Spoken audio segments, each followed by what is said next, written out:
Natural hair colour కోసం చూస్తున్నారా? అయితే Anoos henna and black expert వాడండి. నమస్తే రమగారు. నమస్తే జయ. రమగారు, కొన్ని పనులు మనం ఇంట్లో చేసేటప్పుడు శుచిగా శుభ్రంగా ఉండి చేయాలి. అంటే స్నానం చేశాకే కొన్ని పనులు చేయాలని అంటారు కదా, అవేంటండి? పూజ అసలు ఇంకా అది నో ఆప్షన్. వంట, పూజ గది శుభ్రం చేయటం కూడా కదా? అవును, పూజ గది శుభ్రం చేయటం కూడా. పూజ వంట స్నానం చేసి చేసుకోవాలి. తర్వాత ఏమో ఏమంటారు, ఏదైనా మందులు తయారు చేసుకుంటాం అనుకో, ఆయుర్వేదంవి మనమే చిన్న చిట్కాలు చిన్నవైన అవి కూడా స్నానం చేసి చేసుకోవాలి. ఎవరినైనా వెళ్ళడానికి, ఎవరినైనా చూడడానికి, వాటికి కలవడానికి వెళ్ళేటప్పుడు, పసిపిల్లల్ని పెద్దవాళ్ళని దేవాలయాలకు వెళ్ళేటప్పుడు స్నానం నియమం, సాధారణ నియమం చేయాలి. ఇప్పుడు స్నానం చేసి చేసుకుంటాం. స్నానం చేయకుండా ఎవరు చేస్తారండి అని వెంటనే 100 మెసేజ్లు వస్తాయి మనకి. చేస్తారు, ఖచ్చితంగా చేస్తారు. స్నానం చేయకుండా ఎవరింటికైనా వెళ్ళేటప్పుడు స్నానం చేయకుండా వెళ్ళకూడదు. పూర్వకాలంలో ప్రయాణాలకి బయలుదేరేటప్పుడు కూడా స్నానం చేసి బయలుదేరమని ఒక నియమం ఉండేది. సాయంకాలం బయలుదేరితే అక్కర్లేదు, కానీ ఉదయం నిద్ర లేచాక ప్రయాణం అయ్యేవాళ్ళు ఇంట్లో నీళ్ళు పోసుకుని వెళ్తే మంచిది. అట్లా వెళ్ళేవాళ్ళు కాదా రమ్మగారు? అట్లా ఉండేదా? అంటే వెళ్ళేవాళ్ళు, అలా చేసేవాళ్ళు, తప్పకుండా స్నానం చేయాలి. ఇప్పుడు ఏముంది, పొద్దున్నే కారు ఎక్కేస్తాం, పిల్లలు పాచిమహాల్తో ఎక్కేస్తారు, వెళ్ళాక అక్కడ ఎక్కడో చేస్తాం స్నానం కదా, అలా చేస్తాం కదా. చెయ్యవు రమ్మగారు, నువ్వు చెయ్యవు, చేసే వెళ్ళాలంతే. అదే ఏమైనా సరే, అంతే ఏమైనా సరే మా నియమం, మేము దీపారాధన చేసే వెళ్ళాలి అంతే. ఖచ్చితంగా స్నానం చేయాలి, దీపం పెట్టాలి. బీరువా కూడా తీయం కదా రమ్మగారు కదా? అవును. ఇప్పుడు ఈ పచ్చళ్ళు ముట్టుకోవటము, తర్వాత ఉప్పు పసుపు కుంకాలు అవి దాచిపెట్టుకునేవి తీయటాలు, వాటన్నిటికీ కూడా స్నానం చేస్తే ఒక శుద్ధి ఫీలింగ్ మనకి అలవాటు ఇది.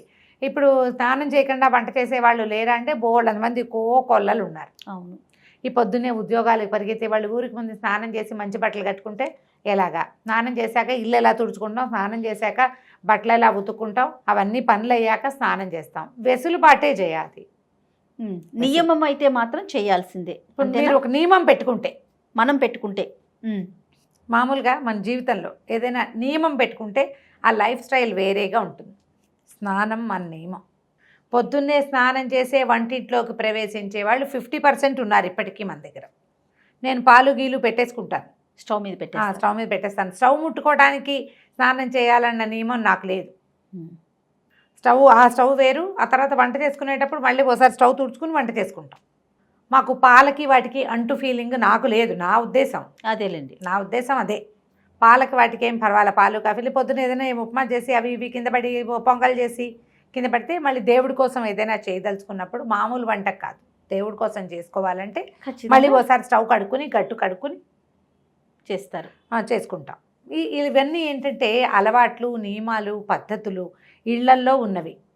మీరు అన్నట్లుగా నియమం అని పెట్టుకుంటే రమ్మగారు ఎప్పటికీ చేయాలి కదా. మనకు అది వీలవ్వచ్చు, వీలు కాకపోవచ్చేమో. ఎప్పుడైనా ఒకసారి వీలు కాకపోతే భగవన్ నామస్మరణ చేసుకుని వదిలిపెట్టాలి. చచ్చిపోయినా సరే అనుకోకూడదు, ప్రాణం పోయినా సరే అని అనుకోకూడదు. కానీ నియమం పెట్టుకుని పనిచేస్తే కొన్ని విధానాలు ఎప్పుడు బాగుంటాయి జయ. లేవగానే బ్రష్ చేసుకోవటం చకచక, తర్వాత బాత్రూములు కడగదలుచుకుంటే నిద్ర లేవగానే బాత్రూమ్ కడుక్కునే ఫ్రెండ్స్ ఉన్నారు నాకు. రోజు బాత్రూమ్ కడిగేవాళ్ళు, కడిగేసి స్నానం చేసేస్తారు. ఆ తర్వాతే కాఫీలు, టిఫిన్లు, ఇంకోటి. ఓకే. పిల్లలు స్కూల్కి వెళ్ళే పిల్లలు ఉన్న వాళ్ళకి ఎలా కుదురుతుంది అంటారు, వాళ్ళకి స్నానం గంట పట్టదు, అంతే 5 నిమిషాలు స్నానం చేస్తారు. వీళ్ళకి నూనె రాసుకుందామా, సున్నిపిండి పెట్టి తోముకుందామా, పసుపు తెచ్చుకుందామా, అదేదో చేద్దామా, ఒంటికి స్క్రబ్ చేద్దామా, ఈ వ్యవహారాలన్నీ ఉన్న వాళ్ళకి ఈ నియమాలు కుదరవు. అవును, నియమాలు కుదరవు. స్నానం చేయకుండా వంట చేస్తే ఏదో కొంప మునిగిపోతుంది అన్నది మాత్రం నేను చెప్పలేను జయ. కానీ స్నానం చేసి వంట చేసుకుంటే బాగుంటుంది. పని చేసుకునేటప్పుడైనా కూడా స్నానం చేస్తే ఒక ఫ్రెష్ ఫీల్ వస్తుంది. ఇప్పుడు ఇల్లు ఉడుచుకోవటము అవన్నీ పనులు ఉంటాయి. పని వాళ్ళు ఉన్నారనుకో, అవన్నీ వాళ్ళు ఎవరో పని మనిషి వచ్చి ఇల్లు ఉడుస్తుంది, వాకిలు ఉడిచి ముగ్గేస్తుంది, గిన్నెలు తోమేస్తుంది, స్టవ్ కట్టదే ఖాళీగేస్తుంది, లేదా రాత్రి నేనే చేసేసుకున్నాను అని అనుకునే విధానం అయితే చేసేయచ్చు. అలా కాకుండా ఈ 4 పనులు చేసుకోవాల్సిన అమ్మతల్లుళ్ళు పాపం తెల్లారే స్నానం చేయండి లేకపోతే మంచిది కదని రమారావు గారు చెప్పారంటే అలా ఎలా కుదురుతుంది? పని చేసుకోవద్దు, ఎవరు చేస్తారు? ఆవిడ వచ్చి చేస్తుందా అని నన్ను కూడా కలుపుతారు అందులో తిట్లలో. పని చేసుకుని వంట చేసేటప్పుడు కొంచెం శుభ్రంగా, అంటే ఇప్పుడు మనం వాకిలు ఊడ్చి, ఇల్లు ఊడ్చి, బాత్రూమ్ గడిగి, లేదా బాత్రూమ్ కడకపోయినా బట్టలు జాడిచ్చి అదే బట్టలతోటి వంట చేస్తే శుభ్రత ఉండదు కదా. అవును, అవునా? ఖచ్చితంగా. ఈ పాయింట్ని మనసులో పెట్టుకోండి. వంటకి శుచి శుభ్రత 2 అవసరం.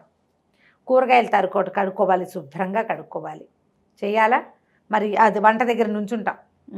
గట్టు గట్టు మన బట్టలు నిన్న రాత్రి మన సాయంకాలం వేసుకున్నవి అలాగే పడుకుని లేస్తాం.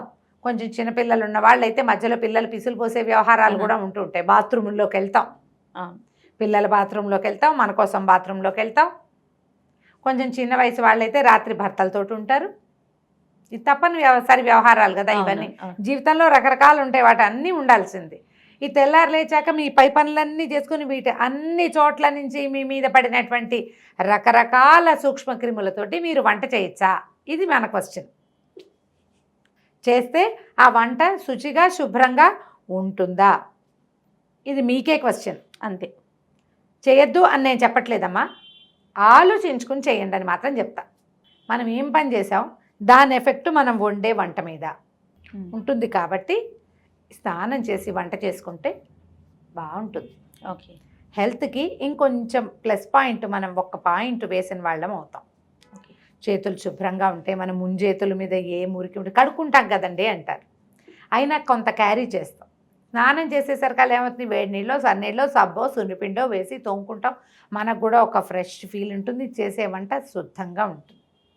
వండిన దానికి ఆ దేవుడి దగ్గర పెట్టడానికైనా బాగుంటుంది. స్నానం చేయకుండా వంట చేశాను, ఆ పదార్థం దేవుడికి ఎలా పెట్టను అని అనిపించవచ్చు.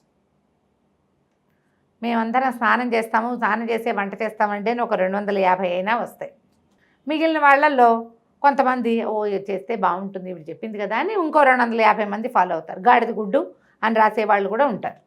ఇవన్నీ కూడా ఏంటంటే మనకి పాతకాలం నుంచి పెద్దవాళ్ళు చెప్పేవి మనకి ఎప్పుడు ప్లస్సేనమ్మా. కుదిరితే వేసుకో, కుదిరినప్పుడు వేసుకో, కుదుర్చుకో, ట్రై చేయండి. ఇప్పుడు నిన్నటి దాకా మనం చాలా తీవ్రమైన పరిస్థితుల్లో ఉన్నాం. ఇవాళ కొంచెం రిలాక్స్ అయ్యాం. అంతగా ఇంటికి వెళ్ళంగానే స్నానాలు చేసేయటం, ఆ బట్టలు తడిపేసుకోవడం, పట్టుచీరలైనా తడిపేసేసేయటం, కూరగాయలనైనా సర్ఫతో కడిగేసేయటం మానేసాం. డెట్టాలు వేసి కూరలు కడిగేసుకోవటము మానేసాం. కానీ జాగ్రత్తగా ఉండటం మాత్రం. కరోనా టైంలో రమ్మగారు ఈయన పంచదార ప్యాకెట్లు కూడా నీళ్ళల్లో వేశారు రమ్మగారు. శభాష్ కదా. ఉన్నారు కూరలు డెట్టాలు వేసి కూరలు కడుక్కున్న వాళ్ళు, సర్ఫ్ వేసి కూరలు కడుక్కున్న వాళ్ళు. భయానికి జాగ్రత్త కదా. ఆ జాగ్రత్తని కొన్ని విషయాల్లో ఉంచుకోండి. రైట్. ఇప్పటికీ మనం బయట నుంచి వెళ్ళగానే కాళ్ళు చేతులు కడిగేసుకుంటున్నాం, శానిటైజర్ అక్కడక్కడ వాడుకుంటున్నాము. కొన్ని చోట్లైనా మరీ గుంపుగా ఉన్నారంటే గబుక్కుని మాస్క్ వేసుకుంటున్నాము కదా. అట్లాగే ఈ శుభ్రంగా స్నానం చేశాక వంట చేసుకోండి. దేవుడికి దీపము అవి ఎలాగో స్నానం చేసే పెట్టుకుంటాం. ఇంకొక పాయింట్ ఉంది రమ్మగారు, ఫుడ్ తీసుకోకూడదు. టిఫిన్ కానీ లంచ్ కానీ ఏదైనా కూడా ఆహారం స్నానం చేసిన తర్వాత తీసుకోవాలి. ఏమండి ఏమన్నా సంబంధించి ఏమన్నా ఉన్నాయా రమ్మగారు? చెప్దాం. స్నానం చేసేటప్పుడు స్నానం చేయగానే ఏమవుతుంది, ఒళ్ళు చల్లగా అవుతుంది. అవును కదా. ఆహారం వేసుకునేసరికల్లా మొత్తం ఫుడ్ని అరగదీయటం కోసం రక్తం అంతా పొట్ట వైపుకి పరుగుదీస్తుంది. టిఫిన్ తిని స్నానం చేశారనుకో డైజెషన్ పాడవుతుంది. స్నానం చేశాక తీసుకునే ఆహార స్వీకారంలో పొట్ట సక్సెస్ఫుల్గా పనిచేస్తుంది. మనం అరుగుదల కోసం మనం చూడండి, చంటి పిల్లలకి పొట్ట నిండా పాలుండి నీళ్ళు పోసి అంటే బళక్కమని కక్కేస్తారు. కాసిన పాలు ఇచ్చి అంటే ఆకలి పొట్టతోటి నీళ్లు పోయకూడదు, కడుపు నిండా పాలు ఇచ్చాక నీళ్లు పోయకూడదు. 2 నియమాలు ఉంటాయి. కాసిన ఇవ్వాలి, కొద్దిగా పాలు బట్టి నీళ్లు పోస్తాం. పిల్లలకు కూడా స్నానం చేయించి టిఫిన్ పెడతాం, అవునా కాదా? అవునండి, అవును. అదే నియమం మనకు కూడా ఉంచుకోండి. ఇంకా కొంచెం పెద్ద ఏజ్ మెనోపాజ్లు అవి వస్తాయి ఆడవాళ్ళకి, డైజెషన్ ప్రాబ్లమ్స్ చాలా వస్తాయి. వీళ్ళు స్నానం చేశాకే టిఫిన్ తినటం మంచిది. టిఫిన్ తిని వెంటనే నీళ్ళకి వెళ్ళపోకండి, అది మంచిది కాదు. ఎందుకంటే మనం ఏం చేస్తాం, నీళ్ళతోటి బాడీ బ్లడ్ ప్రెషర్ ఈ సర్క్యులేషన్లో ఇవి మార్చేస్తాం. స్నానం వల్ల ఒళ్ళంతా తోముతాము, నీళ్ళు పోసుకుంటాం, వేడిపో చల్లబో ఏవో పోస్తాము, బాడీ చల్లబడుతుంది. అవును. మనకు కావాల్సింది ఏంటి, పొట్టలో హీట్ ఉండాలి. ఆ వేడే కదా మీకు ఆ అన్నాన్ని కరిగిచ్చేది ఫుడ్ని. ఇప్పుడు అన్నం కాదండి, టిఫిన్ ఏంటి 4 ఇడ్లీలైనా తింటాంగా. తెల్లవారి పైగా అది బ్రేక్ఫాస్ట్, రాత్రి తిన్న తర్వాత మళ్ళీ ఇప్పుడే తింటున్నాం. రక్తం పరుగులు పెడుతుంది పొట్టకి, శక్తి అంతా ఇంట్లో ఉన్న వేడంతా అక్కడ పనిచేయటం మొదలు పెడుతుంది. నీళ్ళు పోసి చల్లార్చేస్తే చెప్పండి, మంట పెట్టి నీళ్ళు పోసాము ఏమవుతుంది? పొగొస్తుంది.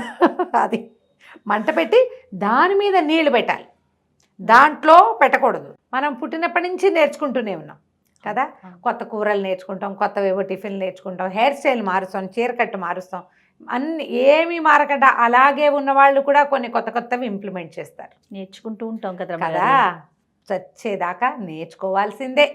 ఏదో ఒక మంచి విషయం మనకి తెలియంది లేదా తెలిసినా మనకి ఆచరించడం కుదరంది కొంచెం చిన్న చిన్న మార్పులు చేసుకుంటే హెల్తీ లివింగ్కి ఇవన్నీ హెల్ప్ చేస్తాయి. తప్పకుండా అండి. నమస్తే రమగారు. నమస్తే.